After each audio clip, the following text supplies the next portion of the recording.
Okay, hello everybody. Welcome to Korean Atlanta Mentorship.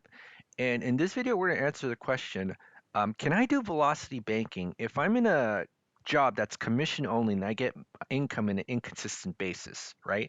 And the answer to that question depends on whether you can handle negative cash flow or not. And that's actually true if you're doing velocity banking or not in general, right? So before I actually start, if you're not familiar with velocity banking, I'd click the link down below to Velocity Banking 101 and then come back here to continue your studies. So the main thing that I want you to consider as you're thinking about doing velocity banking is we need to do two things, right? The two requirements. The two requirements are always the same, regardless if you're commission only or not. Can you do a budget, and do you have access to your line of credit as a main operating account?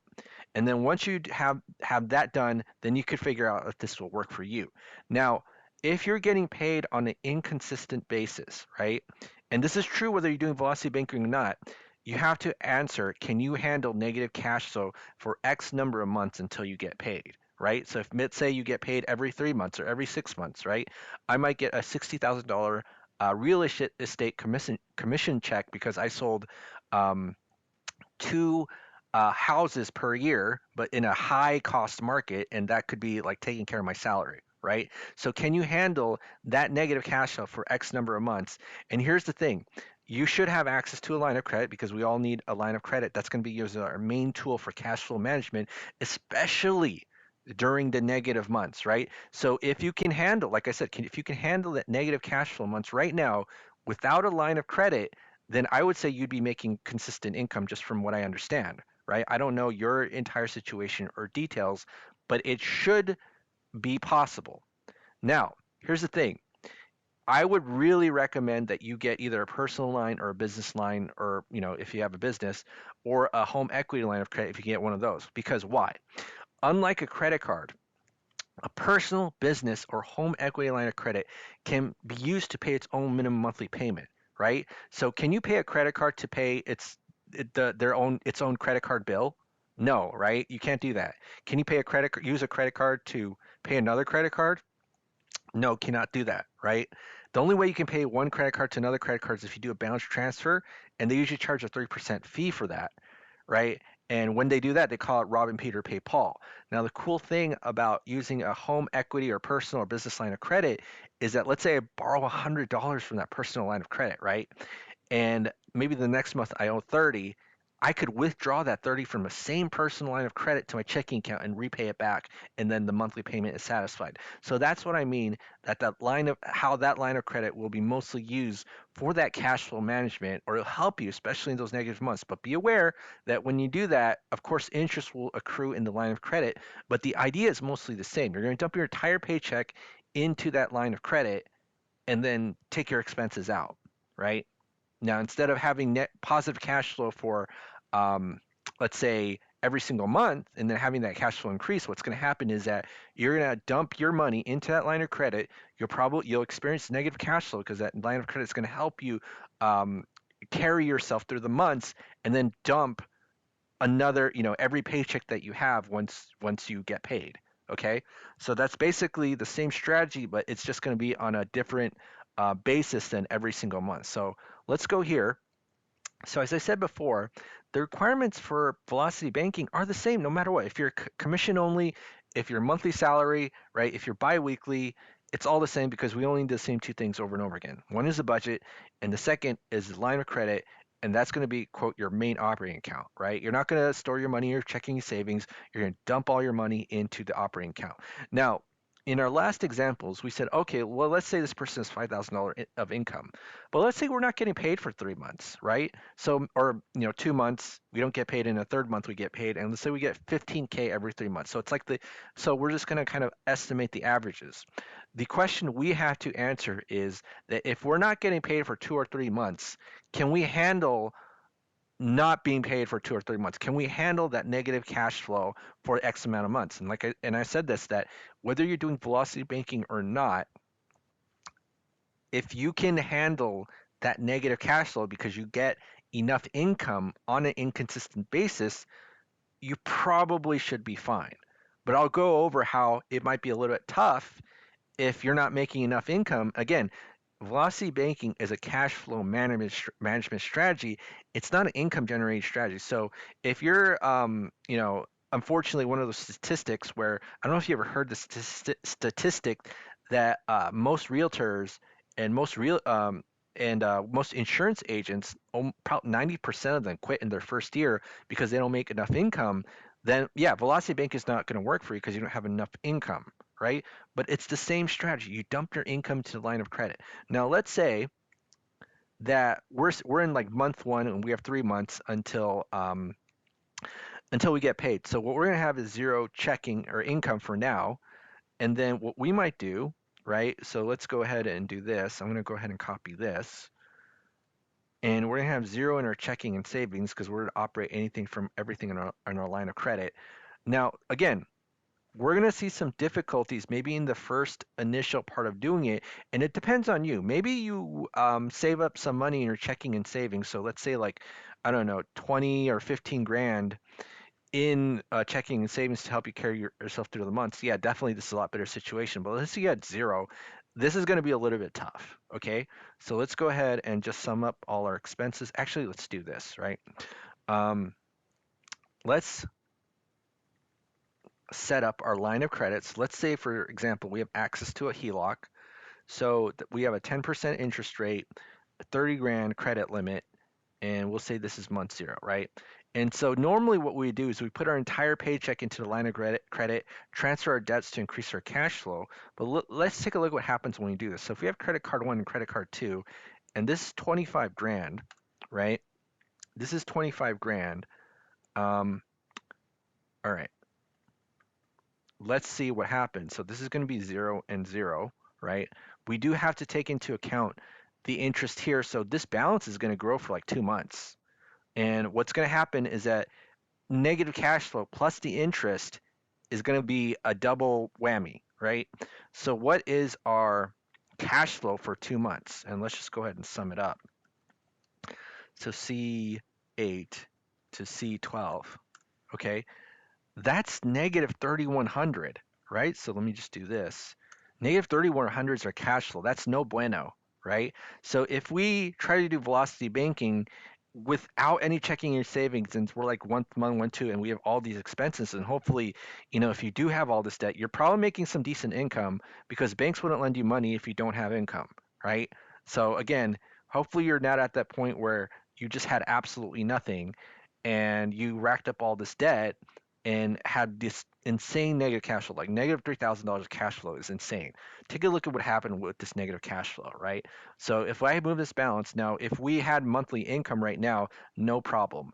But let's say this is, for 2 months, and then the third month we get paid, what happens here? So this will be H3, I'm sorry, H2 minus plus, because again, our negative cash flow is going to add to our balance because we're going to do everything from our line of credit. 28,000. And then now look at this. So we can't even handle 2 months of negative cash flow unless we had some savings beforehand, right? So this depends on how much savings you have now, and you could probably apply them directly to this debt. Okay? So again, let's do this, right? So let's say that with we had some savings. I don't know, maybe like 5K, right? So we'll say we have $5,000 in savings, and then we applied it here directly, and now this is zero, and we only had to move 20 grand into the line of credit, right? So like I said, the higher the limit, the better it is. But this line of credit is going to be used specifically just to manage your cash flow for those negative months. So in this case, we'd get paid every 3 months. So 0, 1, 2, and then 3, we dump all our money here, and then it would essentially be the same. Now, in this case, we'd have to consider what our credit limit is and if we can handle those negative cash flow for 2 or 3 months, right? So let's go ahead and do this. So H2. So we're assuming that we had maybe 5 grand in checking and savings, and we said, okay, we're going to get rid of credit card two, right? And then we're going to move this balance of credit card one here, right?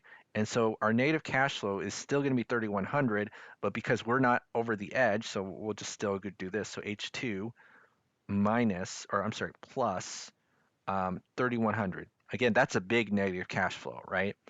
Now, again, so for these 2 months, we can handle that negative cash flow. But the thing is that we have to pay interest on the average daily balance, right? And if we're increasing that average daily balance, it's probably gonna, that interest is gonna add up a little bit. So we're gonna say zero point 0.1 divided by 12, right? And now, okay, so we got this, and actually we have to add the interest to the calculation, right? So I forgot to do that, I2, and then let's go ahead and do this, right? So the interest is not that bad, but just be aware that we're increasing our balance temporarily because this is going to be used to maintain our cash flow. Now, let's say month 3, we got paid that 15 grand. So now, bam, 15 grand, right? So what's going to happen is that now this is going to go down by 11,900. 11,900, okay? So now what we do is we just go here and then subtract 11,900, right? And then we go back to our negative cash flow again, okay? See how that works, right? So now we just kind of rinse and repeat the process. So every month we're decreasing it by maybe $1,700 or something like that. But now what we're going to do is we're going to have negative cash flow for these 2 months and then dump our income here, okay? And then we're just going to repeat the process over and over again. So let's just do month 4, okay? So month 4, and then, right? So now let's do this. We're going to add 3,100 to the balance 2 more times. So plus 3,100 plus, okay, and then 5, and then bam, so let's say we get paid 15 grand again, then we have minus 11,900, okay? And then we just kind of rinse and repeat. Now it's a little bit um, cumbersome to do this because it's not as easy as just so you kind of have to switch back and forth. It's not as easy as if you just have monthly income, but we just have to switch from negative cash flow for 2 months, right? Negative cash flow for 2 months, and then put our entire paycheck here. So that'll be minus 11,900. Okay. So 9, right? And then we should just probably need to do this 2 more times, and then we should be to 0. All right. So now, well, actually, no. So minus, I'm sorry, plus 3,100. I'm sorry, plus, all right. So 10, 11 months. And then at month 12, we're finally at a negative, or we're essentially we've paid off completely our line of credit, right? So now this will be minus, let's see, minus 11,900, okay? And so it actually took us a little bit longer to pay this off because normally when I did this calculation, I might be wrong. I think it usually takes me 10 months, although I might be wrong. Actually, let's just do a quick calculation. Let's just do this. I want to see if we compare paying monthly, if that's actually faster than getting paid every 3 months, that big lump sum. Okay. So now what we're going to do is that's going to be, so let's say this is $5,000. That's going to be 1,900, right? So 1,900 minus 1,900, and then we'll just copy and paste. Actually, it takes us about the same amount, and I think it might actually be a little bit, I don't know if it's okay. So yeah. So it takes us about the same amount. I think there might be more interest paid here, but the process is essentially the same, right? Because the interest accrued is going to depend on the average daily balance. And so again, if we're being paid inconsistently every X number of months or so, we're going to carry that balance and it's actually going to increase for 2 months. It's not going to go consistently down, and that's going to affect the interest paid. But the amount that it takes, excuse me, to pay it off is going to be about 12 months. And then we just do the same thing, right? So the auto loan here, we could just move, at this point, I think it's going to be like $9,000, if I recall correctly from the last time I did it. But let's just assume that this is $9,000 after we pay it off in 12 months. Okay, so the same thing. We just move this $9,000 here. So plus $9,000. And guess what? Now this is a zero, right? This is a zero. And then what is our negative cash flow? It's negative 2,700 now because we got to pay mortgage, other food, gas, insurance, and so this is constant. And then now let's go ahead and do this for 2 more months because that's, you know, when we're going to get paid. So 13, 14, and then we're going to go here and here. So let me just do this plus 2,700, which is our negative cash flow, right? And then we just do this, okay? And then we do that. And then on month 15, then bam, right? So we dump our 15 grand check here. And what we're going to do is we're going to dump that 15 grand check, and that will be minus 1,500. Actually, let me do this. 1,500, 15,000, not 1,500. So that would be minus, yeah, actually, that would just be more easier if I just did minus 15,000. Okay, so now, again, um, essentially the same thing, right? So we have 2 more negative cash flow months. Or actually, let me just do this. So we're just making our monthly 16, 17, and then we get paid 18. This is when we can dump the entire paycheck here. So this would be minus 15,000, right? 15 grand. And so again, if you actually wanted to, you could just move some of the mortgage here. I might be a little bit conservative of moving things to the credit line just because if I have unexpected emergencies, I want as much available limits or credit that I can use in my credit line. So I don't want to, again, if I have inconsistent income, I don't want to move as much of the mortgage as possible. So what I would do is probably just do chunking of this mortgage. So at this point, I remember from the last video, it was like 195K after so many months.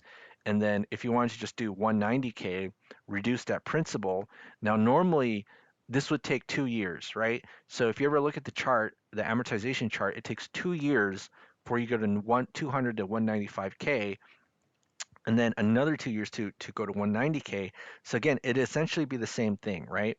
So let's say at this point that, and here's the thing, I could probably just add this 5,000 right here, right? So $5,000, and then I'd still be good, or I could just add it here, but I could just kind of, every 2 months or so, just rechunk, you know, whatever money, 5,000, or I could probably even do 10,000, right? But the whole point is that you're going to chunk a certain amount of money, 5,000, 10,000 from the credit line to the mortgage instead of paying your checking to the mortgage so that you can maintain control and liquidity of your money. But the process is the same, okay? And then you just rinse and repeat over and over again. So if I do 5,000 here and then I put my get paid here, I could probably just do another 5,000 here, right? So 5,000, uh, move that to that credit line, and then 19, 20, again, negative cash flow, right? So we're going to experience this negative cash flow for 2 months. Oopsie, 20, and then 21 is when I get paid. So let me just do this here. Okay. And then here, I'm going to put that 15 grand one more time because every 3 months I'm going to get paid. But that's the only difference, right? So you subtract 15 grand, you're going to put your entire paycheck into the balance of the line of credit and then essentially just keep moving, you know. So I might put a $5,000 minus $5,000 plus $5,000 here, right? And just keep paying off that mortgages, the mortgage balance, and rapidly reduce the mortgage balance over and over again. So as you can see, the process is pretty much the same, except I'm going to subtract from negative cash flow. So initially we had 3,100 negative cash flow, and then we dump our entire paycheck into there, and then we had a positive 10,000, 11,000 cash flow. And then for 2 more months, we had negative 3,100 cash flow. And then we dump our entire paycheck in there, the positive 11,000 grant, the 11,000 cash flow. Now, here's the thing, right? For these negative cash flow months, just pay the minimum using the line of credit, right? Just pay the minimum using the line of credit, and then put in your checking account. So if the minimum is 400, take out 400 here. As long as you have enough limit in your credit balance or credit limit, then you could take out 400 checking account and then repay the line of credit. This is what I call robbing Peter to pay Peter, right? Balance transfers are robbing Peter to pay Paul. But that's all you got to do. So as I said before, negative, negative, positive cash flow. Negative, negative, positive cash flow. Negative, negative, positive cash flow. And then we dump the auto loan here. And then negative, negative, positive cash flow. Negative, negative, positive cash flow, right? Negative, negative, positive cash flow. And then once you get to the mortgage, then you just chunk away the mortgage like we talked about in the other videos. Now, if you have no idea what I'm talking about chunking away the mortgage, I might recommend that you actually watch Velocity Banking 102 down below. All you need to know about the Velocity Banking one videos is in Velocity Banking 101, 102, and then you should be good to go. All of these are review. But as I said before, the requirements are the same. You have a budget and you have a line of credit, and the question is whether you're doing velocity banking or not. Can I handle negative cash flow for X number of months, right? And if you can handle that negative cash flow and you're paid sufficiently, that their line of credit will help you maintain your cash flow for the negative months where you are, going negative, right? Where the credit balance is increasing. But once you get paid, you dump your paycheck into the line of credit, and that's what we've always been doing. So in my opinion, there's really no difference between someone who gets paid commission or not. It's more about consistent income, or I'm sorry, income that covers everything, even if you get paid inconsistently. And again, I hope you're not that statistic where 90% of real estate agents or insurance agents quit because unfortunately these big companies, they don't really care about training the sales agents. They just want to churn and burn people, which is unfortunate. Okay. All right, so this is Korean Atlanta Mentorship. Hopefully that was insightful regarding how velocity banking would work in a commission only basis. And if you're thinking about joining our group, go ahead and click the Google form link below. Other than that, have a great day, and we will speak next time.